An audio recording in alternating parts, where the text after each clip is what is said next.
صبح جیسے ہی میری آنکھ کھلی میرے کانوں میں امی کی آواز پڑی کہ تمہارا میٹرک کا رزلٹ آ گیا ہے۔ میں ایک دم بکھلا گئی۔ اچانک رزلٹ کی آمد پر جیسے ہر کوئی بکھلا جاتا ہے، لیکن اپنا رزلٹ چیک کرنے پر مجھے پتہ چلا کہ میں نے 2nd ڈویژن میں میٹرک پاس کر لیا ہے۔ یہ سن کر مجھے بے حد خوشی ہوئی۔ مجھے یقین نہیں آ رہا تھا۔ میرے گھر والے سارے خوش تھے۔ اس سے پہلے کہ میں مزید خوشی مناتی، میرے کانوں میں بھائی کی آواز پڑی، محلے والی خالہ عائشہ کی بیٹی نے 1st ڈویژن میں میٹرک پاس کیا ہے۔ یہ سن کر نہ جانے کیوں میں غصے میں آ گئی۔ میرے دماغ کی نسیں تن گئی۔ میرا بس نہیں چل رہا تھا میں ان لوگوں کو اس محلے سے ہی چلتا کر دوں۔ ان کی لڑکیاں ہر چیز میں آگے تھیں۔ اگر خوبصورتی کا نام لیا جاتا تو وہ اس قدر سفید رنگت کی مالک تھیں، ہاتھ لگانے سے ان کا رنگ گندا ہو جاتا۔ پڑھائی میں بھی وہ سب سے آگے تھیں، گھر کے کاموں میں بھی ان کا کوئی ثانی نہ تھا۔ آخر ایسا کیسے ہو سکتا ہے؟ ایک انسان میں اتنی خوبیاں کیسے ہو سکتی ہیں؟ ضرور اس کے پیچھے کوئی نہ کوئی راز ہے جس سے ہم سب لوگ انجان تھے۔ اکثر میرے ذہن میں یہ بات آتی تھی۔ میں نے کئی بار اس بات کا پتہ لگانے کا بھی سوچا، لیکن پھر اپنی جلن اور غصے کے مارے اپنے گھر میں ہی بیٹھی رہ گئی۔ مجھے ان سے کوئی ذاتی دشمنی نہیں تھی، لیکن ہر کسی کے منہ سے اور ہر وقت ان کی تعریفیں سن سن کر میرے کان پک چکے تھے۔ ان کے گھر میں بھی دولت کی ریل پیل تھی۔ وہ ہمارے محلے میں سب سے امیر گھرانہ تھا۔ ان کے چھوٹے چھوٹے بچے بھی اس قدر سلجھے ہوئے اور تمیزدار تھے کہ دیکھ کر حیرانی ہوتی تھی۔ مجھے تو لگتا تھا یہ سب ایک ڈرامہ ہے جس کا پول ایک دن کھل کر رہے گا اور پھر لوگوں کو ان کی حقیقت معلوم ہو جائے گی۔ یہی سوچ سوچ کر میں اپنے دل کو تسلیاں دیتی رہتی، جبکہ میرا تعلق ایک مڈل کلاس فیملی سے تھا۔ میں نے آگے پڑھنے کی ضد کی۔ امی کسی صورت نہیں مان رہی تھیں۔ وہ چاہتی تھیں کہ میری شادی ہو جائے، لیکن میں آگے پڑھنا چاہتی تھی۔ میں ابھی شادی کے لیے تیار نہ تھی۔ میں نے بڑی مشکل سے ابو کو منایا۔ ابو کے مان جانے کے بعد مجھے کوئی ڈر نہ رہا، کیونکہ گھر میں ابو کی ہی چلتی تھی۔ پھر میرا ایڈمیشن ایک کالج میں ہو گیا۔ وہ شہر کا دوسرا بڑا کالج تھا۔ میرا ایڈمیشن میرٹ پر ہوا تھا، اسی وجہ سے گھر والوں کو فیس ادا نہیں کرنی پڑی، جس کی وجہ سے وہ بھی خوش تھے۔ لیکن مجھے شدید غصہ تب آیا جب میری محلے کی لڑکی تارا نے بھی اسی کالج میں ایڈمیشن لے لیا۔ میرا بس نہیں چل رہا تھا میں اس کو کالج سے باہر نکال کر پھینک دوں۔ میرے دل میں یہی تھا کہ یہاں آ کر بھی وہ سب کے دلوں میں گھر کر لے گی، ہر کسی کی زبان پر اسی کا نام ہوگا۔ یہاں پر مجھے کوئی بھی نہیں پوچھے گا، اور اساتذہ بھی اسی کے دیوانے ہوں گے اور اسی کی تعریفیں کریں گے۔ لڑکیاں اسی کے آگے پیچھے گھومیں گی۔ میری ایک طرح سے اس کے ساتھ دشمنی ہو گئی تھی۔ یہ دشمنی صرف میری ہی طرف سے تھی۔ میں دل ہی دل میں اس سے نفرت کرنے لگی تھی۔ مجھے اس کے وجود سے چڑ ہونے لگی تھی۔ نہ جانے کیوں مجھے ویسے ہی رونا آ گیا۔ میں اپنے گھر میں بیٹھی گھنٹوں روتی رہی۔ جب میری ماں نے آ کر میری آنکھوں کو دیکھا تو وہ پریشان ہو گئی۔ کیا ہوا میری بیٹی کو؟ میں نے کہا کچھ نہیں، بس یوں ہی آنکھیں خراب ہیں، جبکہ دل ہی دل میں اس لڑکی کو کوس رہی تھی۔ میں شدید قسم کے احساس کمتری میں گر چکی تھی، جہاں سے نکلنا میرے لیے مشکل ہو گیا تھا۔ ایسا نہیں تھا کہ ہم خوبصورت نہیں تھیں یا میرا دماغ کام نہیں کرتا تھا، لیکن میں اس کے جیسی نہیں تھی۔ نہ جانے کیوں میرے دل میں اچانک خواہش اٹھی، کاش میں تارا ہوتی، اسی کی طرح امیر، اسی کی طرح خوبصورت، اسی کی طرح فرما بردار۔ کچھ ہی لمحوں کے لیے یہ سب کچھ تھا۔ میں نے فوراً اس خیال کو جھٹکا اور اپنے آنسو صاف کیے اور دوبارہ سے اپنی نفرت کی یک طرفہ آگ میں جلنے لگی۔ مجھے شدید غصہ آنے لگا تھا۔ میں جتنا اس سے برا رویہ رکھتی وہ اتنا میرے ساتھ اچھا برتاؤ کرتی۔ میں چاہتی تھی میری کسی طرح اس سے لڑائی ہو اور میں جی کھول کر اپنی بھڑاس نکالوں، لیکن وہ مجھے اس چیز کا موقع نہیں دے رہی تھی۔ وہ میری سوچ کے بالکل برعکس تھی۔ پہلے دن جب وہ کمرے میں داخل ہوئی، ایک بینچ پر آ کر بیٹھ گئی۔ میں اس کے بیٹھنے کا انتظار کر رہی تھی۔ جیسے ہی وہ آ کر بیٹھی، میں نے غصے سے کہا کہ تمہیں پتہ نہیں ہے یہ میری سیٹ ہے۔ مجھے لگا تھا کہ آگے سے وہ بھی غصے سے بولے گی، لیکن اس نے خاموشی کے ساتھ اپنا بیگ اٹھایا اور معذرت کر کے دوسری سیٹ پر جا کر بیٹھ گئی۔ میں نے اپنی دوست کو اشارہ کیا کہ وہ دیکھو، وہ اس بینچ پر جا کر بیٹھی ہے، تم اسے وہاں سے اٹھا دو۔ میری دوست اس کے پاس گئی۔ نہ جانے اس نے میری دوست کو ایسا کیا کہا کہ وہ ہنس کر اس سے باتیں کرنے لگ گئی اور اسی کے پاس جا کر بیٹھ گئی۔ اچانک میرا پورا وجود آگ سے بھر گیا۔ اس نے میری دوست کو بھی اپنے قابو میں کر لیا تھا۔ میں کافی دیر تک اپنی دوست سے ناراض رہی، لیکن وہ میری واحد دوست تھی، میں اس سے الگ بھی نہیں ہو سکتی تھی۔ میں نے اس سے وعدہ لیا کہ وہ آئندہ کبھی بھی تارا سے بات نہیں کرے گی۔ ایک دن وہ کینٹین میں بیٹھی کھانا کھا رہی تھی۔ جیسے ہی میں کینٹین میں گئی، نہ جانے کیوں میرا پارا ہائی ہو گیا۔ مجھے اس سے شدید نفرت محسوس ہوئی۔ اس کے لیے میری نفرت دن بدن بڑھتی جا رہی تھی۔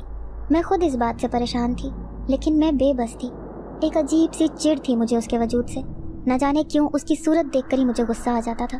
وہ بیٹھی کھانا کھا رہی تھی اور ساتھ اپنی دوستوں سے باتیں کر رہی تھی۔ میں نے جا کر ایک کولڈ ڈرنک لی اور جان بوجھ کر اس کے پاس سے گزری اور کولڈ ڈرنک اس کے اوپر گرا دی۔ میں نے فوراً سے اس سے معذرت کی۔ مجھے لگ رہا تھا اب ضرور ہماری لڑائی ہوگی، لیکن اس نے آگے سے کچھ نہ کہا، بلکہ میرے کندھے پر تھپکی دی اور بولی کہ کوئی بات نہیں، پریشان مت ہو، یہ صاف ہو جائے گا۔ مجھے پھر شدید غصہ آیا۔ میں پاؤں پٹکتی وہاں سے واپس آ گئی۔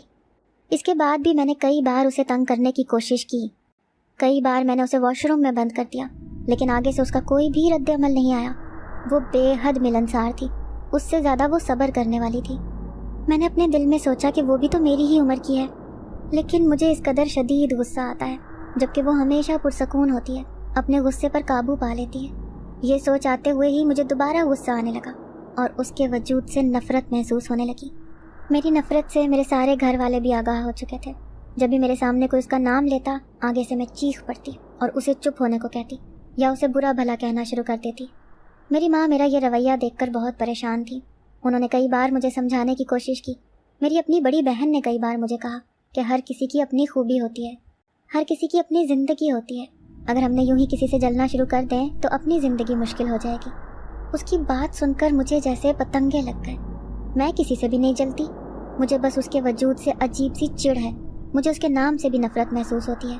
تم مجھے سمجھانا چھوڑ دو، تم اپنے کام سے کام رکھو اور اپنی زندگی پہ دھیان دو۔ میں نے اپنی بڑی بہن سے بدتمیزی کر کے اسے خاموش کروا دیا۔ بعد میں مجھے احساس ہوا کہ مجھے ایسا نہیں کرنا چاہیے تھا، لیکن اب خود پر قابو پانا میرے لیے مشکل ہو گیا تھا۔ میں بہت ہی زیادہ خود سر ہو چکی تھی، اس سے کہیں زیادہ میں بدتمیز بن گئی تھی۔ ایک دفعہ میرے بھائی کے اسکول میں میچ تھا، میرے بھائی نے بھی اس میں حصہ لے رکھا تھا۔ مجھے یقین تھا کہ میرا بھائی ضرور جیتے گا کیونکہ وہ کرکٹ میں بہت اچھا تھا، لیکن جب وہ گھر آیا تو اس کا منہ لٹکا ہوا تھا۔ میں نے اسے پوچھا کہ کیا ہوا؟ وہ منہ لٹکائے ہوئے بولا کہ ہم ہار گئے، تارا کے بھائیوں نے ہمیں ہرا دیا۔ یہ سنتے ہی میرا دماغ دوبارہ سے کھولنے لگا۔ یعنی صرف وہ نہیں بلکہ اس کے بھائی بھی تھے جنہوں نے میرے بھائی کی زندگی اجیرن بنا دی تھی۔ حالانکہ یہ صرف میری سوچ تھی، ایسا کچھ بھی نہیں تھا۔ وہ لوگ نہ صرف ہم سے بلکہ ہر کسی سے محبت کرنے والے تھے۔ میں نے کبھی بھی ان لوگوں کو کسی سے غصے سے بات کرتے ہوئے نہیں دیکھا تھا۔ ان کا اخلاق پورے محلے میں مشہور تھا کہ وہ نہایت تمیزدار بچے ہیں، چھوٹے بڑے ہر کسی کا احترام کرتے ہیں، اسی وجہ سے ہر میدان میں کامیاب ہوتے ہیں۔ جبکہ مجھے لگتا تھا کہ وجہ کچھ اور ہی ہے، یہ وہ وجہ ہے جس کے بارے میں کسی کو بھی علم نہیں ہے، لیکن میں نے پتہ لگا کر رہنا ہے۔ ایک دن میں کالج گئی، میری دوست نہیں آئی ہوئی تھی۔ مجھے شدید غصہ آیا، لیکن میں صبر کے گھونٹ بھر کر رہ گئی۔ وہ پورا دن میرا بے حد بور گزرا تھا۔ بریک کے بعد بھی میں اپنے کمرے میں بیٹھی ہوئی تھی، سامنے ٹیچر بیٹھی ہوئی تھی، وہ غالباً اپنا کوئی کام کر رہی تھی۔ میں چند لمحے یوں ہی ٹیچر کو دیکھتی رہی، پھر میں نے آس پاس دیکھنا شروع کر دیا۔ مجھے شدید بھوک لگی تھی، لیکن میں کھانے کے لیے پیسے اپنے گھر میں بھول آئی تھی۔ اچانک پی ایم ٹیچر کو بلانے آ گیا کہ آپ کو سر بلا رہے ہیں۔ ٹیچر جلدی جلدی میں چلی گئی اور اپنا موبائل ٹیبل پر ہی بھول گئی۔ اچانک میری نظر ان کے موبائل پر پڑی۔ میرے ذہن میں ایک شیطانی خیال آیا۔ پہلے میں نے اس خیال کو جھٹکا کہ نہیں، یہ بہت بری حرکت ہوگی، لیکن میں اسے ہر حال میں نیچا دکھانا چاہتی تھی۔ میں نے ہمت کی اور ڈرتے ڈرتے وہ موبائل اٹھا کر تارا کے بیگ میں ڈال دیا۔ میں دل ہی دل میں مسکرانے لگی کہ آج ضرور وہ بے عزت ہوگی۔ میری دیری نہ خواہش پوری ہونے جا رہی تھی اور میں باہر نکل گئی۔ جیسے ہی بریک بند ہوئی میں کمرے میں داخل ہوئی۔ میں سب سے اینڈ میں کمرے میں داخل ہوئی تھی تاکہ آ کر تماشا دیکھوں گی، اور ویسا ہی ہوا۔ ٹیچر نے پورے کمرے میں شور مچایا ہوا تھا۔ میں یہاں موبائل رکھ کر گئی تھی، موبائل کدھر گیا؟ سب کے بیگوں کی تلاشی لو۔ ان میں سے ایک لڑکی اٹھی اور سب کے بیگوں کی تلاشی لینے لگی۔ جب اس کے بیگ کی تلاشی کی باری آئی تو میں خوش تھی کہ اس کے بیگ سے موبائل نکلے گا اور سب اسے برا سمجھیں گے اور چور چور بولیں گے۔ میں کافی دیر دیکھتی رہی، لیکن اس لڑکی کو موبائل نہ ملا۔ وہ لڑکی اس کا بیگ چھوڑ کر دوسری لڑکی کے بیگ کی طرف چلی گئی، جبکہ میرا منہ کھلے کا کھلا رہ گیا۔ میں نے خود اس کے بیگ میں موبائل ڈالا تھا اور پھر یہ کلاس میں واپس بھی نہیں آئی، پھر موبائل کدھر چلا گیا؟ میرے ذہن میں سوچوں کا ایک چکر چل رہا تھا۔ ایسا کیسے ممکن ہو سکتا ہے کہ اس کے بیگ میں موبائل نہ ہو؟ میں یہی سوچ رہی تھی اور ہونکوں کی طرح اسے دیکھتی جا رہی تھی۔ اچانک وہ لڑکی میری طرف پلٹی اور عجیب سی مسکراہٹ اس کے چہرے پر پھیل گئی۔ وہ بے حد عجیب و غریب مسکرائی، جیسے اسے پتہ چل گیا ہو کہ میں نے اسے نیچا دکھانے کی کوشش کی ہے، لیکن وہ بچ گئی ہے۔ اچانک مجھے اس سے خوف اور وحشت محسوس ہونے لگی۔ میں کافی دیر یہی سوچتی رہی کہ اس نے مجھے اس طرح سے کیوں دیکھا ہے۔ وقت بہت تیزی سے گزر رہا تھا، ہمارے مڈز ختم ہو گئے تھے۔ ایک مرتبہ ایک استاد نے ہمیں اسائنمنٹ دی۔ وہ اسائنمنٹ بہت زیادہ ضروری تھی، اس کے مارکس اینول میں ایڈ ہونے تھے۔ میں نے وہ اسائنمنٹ اپنی پوری محنت کے ساتھ بنائی تھی۔ ٹیچر نے مجھے سب کی اسائنمنٹس جمع کرنے کو کہا اور آفس میں رکھنے کو کہا۔ میں نے تارا کی اسائنمنٹ کو پھاڑ دیا اور ڈسٹ بن میں پھینک دیا، لیکن جب اسائنمنٹ کا رزلٹ آیا تو مجھے لگا کہ ساتوں آسمان میرے سر پر آ کر گر گئے ہوں۔ آخر ایسا کیسے ممکن ہو سکتا ہے؟ میں نے خود اپنے ہاتھوں سے اس کی اسائنمنٹ پھاڑی تھی، پھر کیسے اس کی اسائنمنٹ سب سے بہترین اسائنمنٹ بن سکتی ہے؟ میں نے سر کے ہاتھوں میں دیکھا، وہ بالکل وہی اسائنمنٹ تھی جو میں ڈسٹ بن میں پھینک کر آئی تھی۔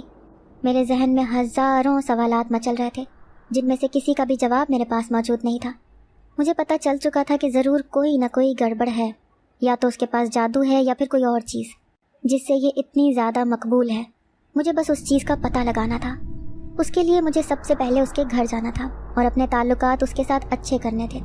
میں اس کے گھر میں جا کر دیکھنا چاہتی تھی اور یہ پتہ لگانا چاہتی تھی کہ یہ سب کیسے ممکن ہے۔ مجھے اب اس کی ہر چیز مشکوک لگنا شروع ہو گئی تھی۔ میں کسی سے یہ بات شیئر بھی نہیں کر سکتی تھی۔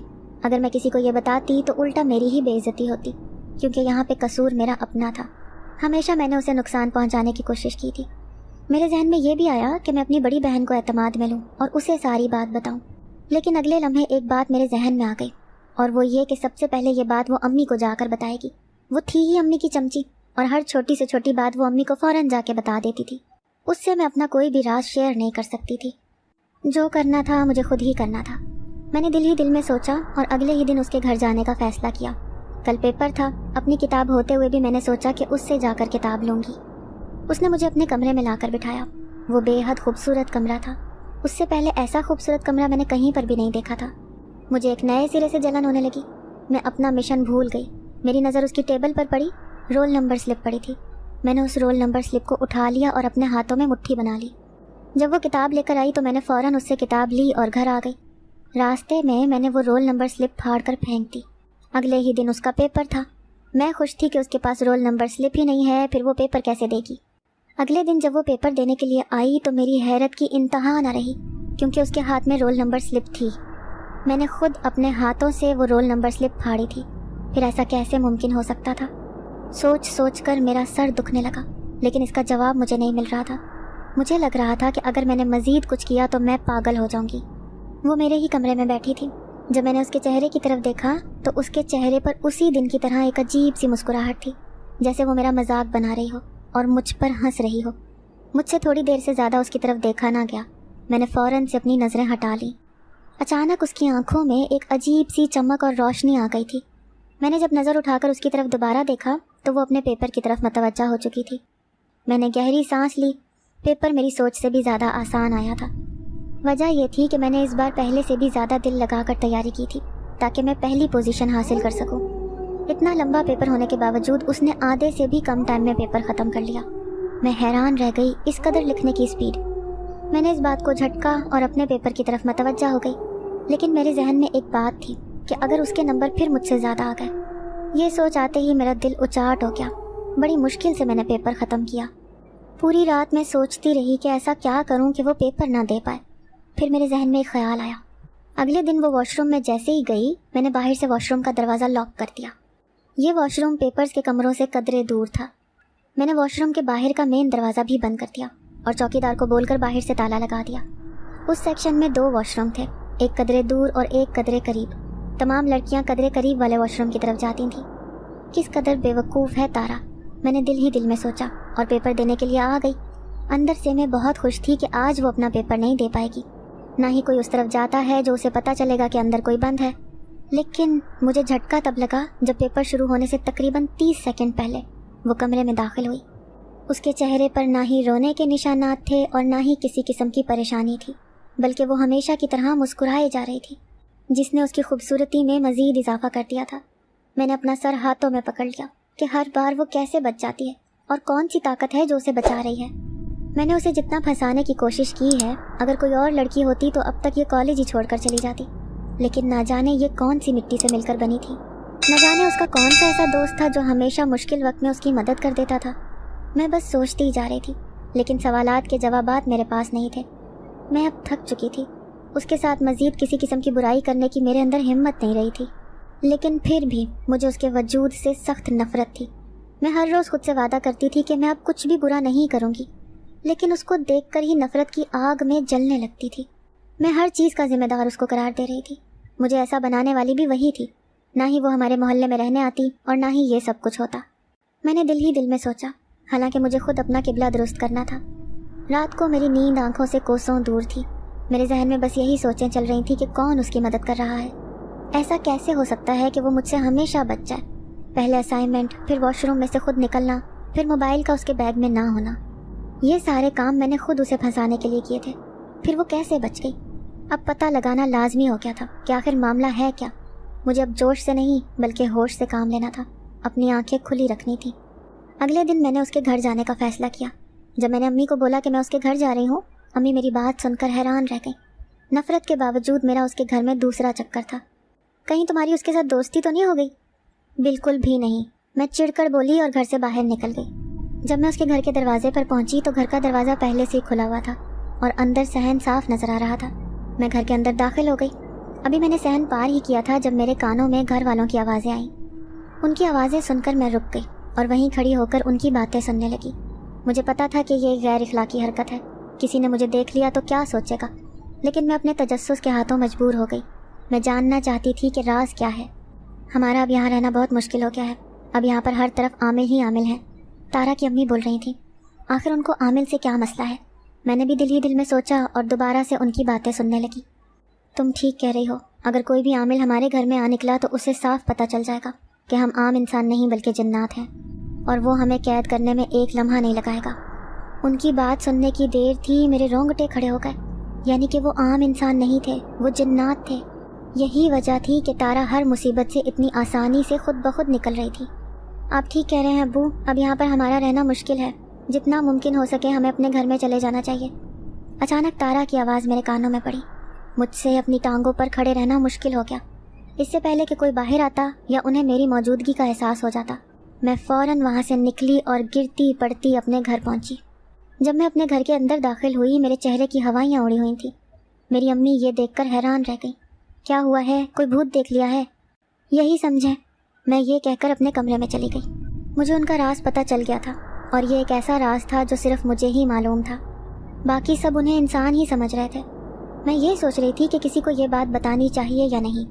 اگر میں نے کسی کو یہ بات بتا دی اور ان جنات کو پتہ چل گیا، پھر میرے ساتھ کیا ہوگا؟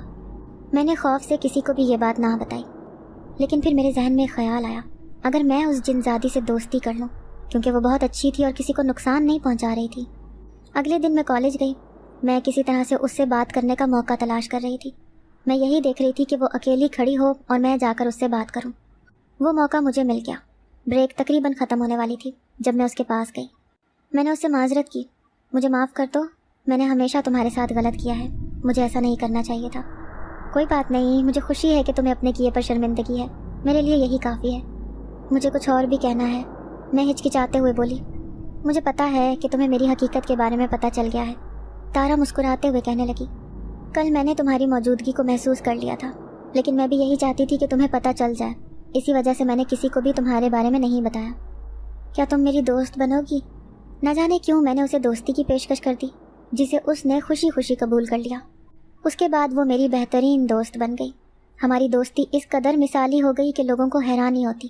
میرے گھر والے خود حیران پریشان تھے۔